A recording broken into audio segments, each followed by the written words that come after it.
Deadpool's new storyline by Scotty Young started out with him fighting that weird celestial that was vomiting and everything.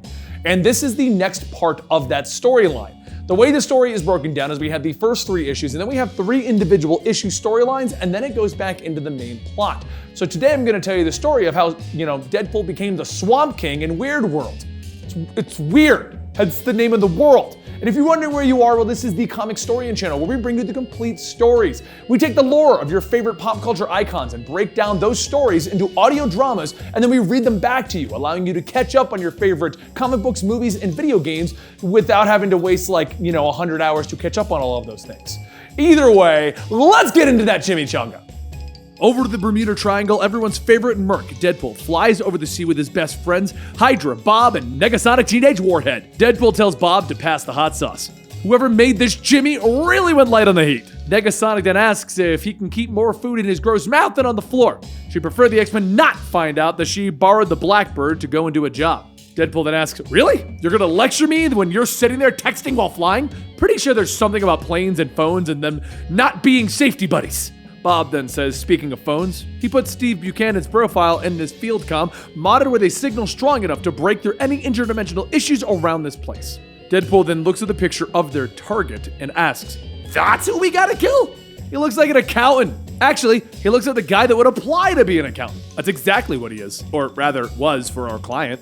Our client is a tad unhappy to find out that Steve Buchanan left their account a few billion short. Deadpool then asks, why here though? Can't really see the economics professor looking mathlete fitting in around these parts. Bob then asks, if you're on the run from the kind of person that Mr. Buchanan is on the run from, wouldn't you want to get lost? Nowhere better than the place where lost things go. Weird World. As the Blackbird gets closer to the storm, Deadpool sighs, I hate Weird World! And Bob tells him, yeah, but this job will make you enough for another mind wipe if you want when we're done. Deadpool groans, lifting the hatch, telling Negasonic, stay close. You know the code word. You see or hear it, get me out! Don't want to spend a second longer in this place than I have to. Deadpool jumps out and Bob yells, you forgot something! And as Deadpool reaches for the cord, he yells, oh, parachute, crap! As he passes through the portal into Weird World, Negasonic's phone starts going off with dozens of messages, all from Deadpool. Bob asks, how can that be? He just left. And Negasonic says, yeah, well, all of these are video messages. Something's not right though. All the dates and times are messed up. This one says that it's coming in from 10 years from now.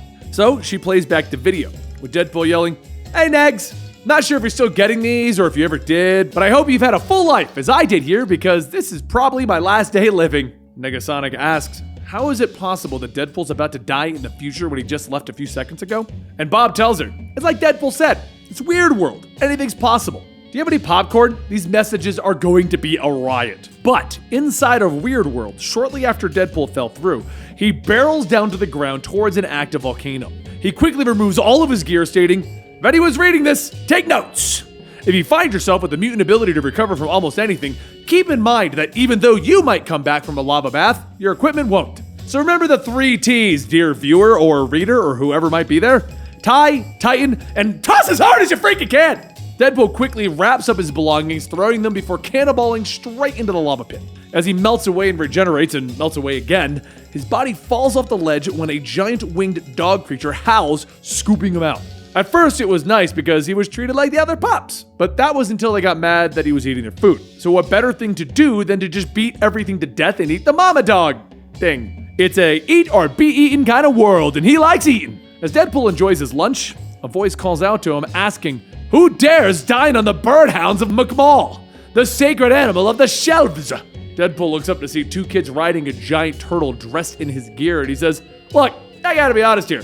You gotta caught me off guard. As you can see, I'm super naked.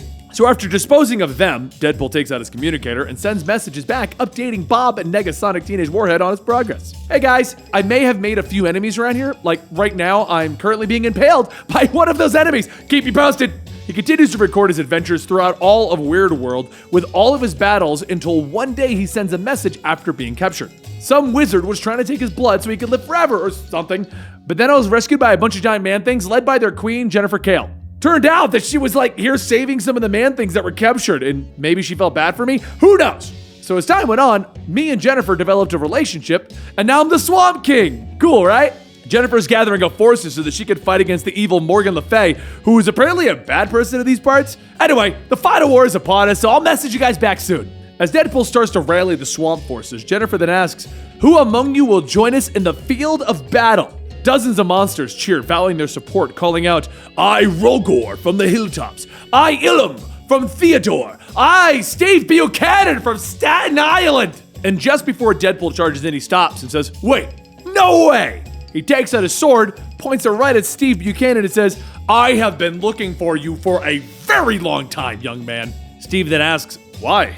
"Not because of the money that I embezzled, that was," but before Steve could finish, Deadpool cuts off his head, stating, "That was many, many weird years ago." He lets out a sigh of relief, yelling, "Finally!" Back in the real world, the Negasonic gets another message, and Deadpool says, "Hey, this is gonna be my last message. Turns out killing someone who was for the cause wasn't a good thing, and now everyone in Weird World is after me, and with that, Jimmy Chunga, Jimmy Chunga, Jimmy freaking Chunga!" Bob shouts, "There it is, that's the code word. Bring our boy home." The rope is thrown in, Deadpool grabs a hold of it, being pulled out, and as the final fight for Weird World begins, Jennifer calls out to Deadpool, telling him that she never breaks a vow, and even if it takes a millennia, she vows that he is going to pay for this.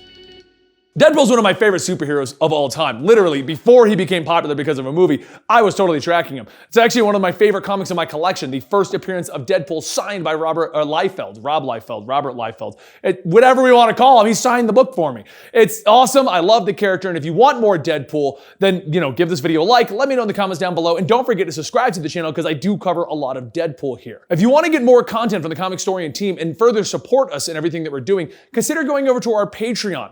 We use the Patreon to give you early access to a lot of the videos and produce quite a few podcasts. We do things like the Conspiracy Cast, where we go over a bunch of conspiracies, Comicstorian Weekly, where we review all of the comic books that came out, CTV, where Dan, me, and Gary sit down and talk about the latest superhero TV shows, and Three Beers and a Topic, where you just find out more about the team in general. We try to turn our Patreon into its own separate platform to give you more stuff, so that if you do want to support us, we don't feel like we're just taking your money, but we're helping you out as well with more content. Either way, it's another option to help support this channel and help us keep going if anything were to ever happen with the YouTube blah. Either way, I'll see you next time right here.